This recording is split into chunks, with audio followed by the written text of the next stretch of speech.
Di sini saya Mela Rosa Fitri ingin meluruskan sesuatu hal. Sosok Mela Rosa, adik Via Valen yang kena mental, beri klarifikasi usai disebut musuhi kakak gegara tak diberi uang. Mela Rosa adalah adik kandung Via Valen sekaligus putri dari pasangan Muhammad Arifin dan Rosida. Mela Rosa merupakan adik yang wajahnya paling mirip Via Valen. Diketahui, Via Valen memiliki 4 orang adik yakni Mela Rosa, Vinda Alvina, Raffi Pratama, dan Alvin Saputra.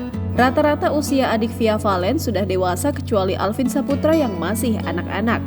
Meski terpaut usia 4 tahun, sekilas wajah Via Valen dan Mela Rosa bak pinang dibelah dua. Saat remaja, wajah keduanya sangat mirip dari rambut hingga senyuman. Via dan Mela sama persis ketika difoto. Mela pun pernah sempat mengcover lagu Meraih Bintang yang pernah dibawakan sang kakak di opening seremoni Asian Games diiringi aransemen musik yang sedikit berbeda. Setelah itu dirinya pun menjadi dikenal banyak orang berkat ketenaran sang kakak, hingga memiliki 140.000 pengikut di Instagram.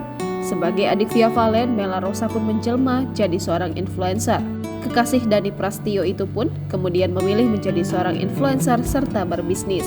Kini nama Mela Rosa ramai dituding musuhi sang kakak karena tak diberi uang bulanan. Dikutip dari YouTube pribadinya, Mela Rosa, ia mengatakan hal ini hanyalah miskomunikasi. Ia menegaskan bahwa dirinya tidak pernah meminta uang jajan kepada sang kakak. Mela mengaku tak pernah mempermasalahkan jika Via tidak mengirimkan uang bulanan kepada dirinya. Karena ia juga bekerja keras demi bisa ikut memberikan bantuan pada kebutuhan keluarganya.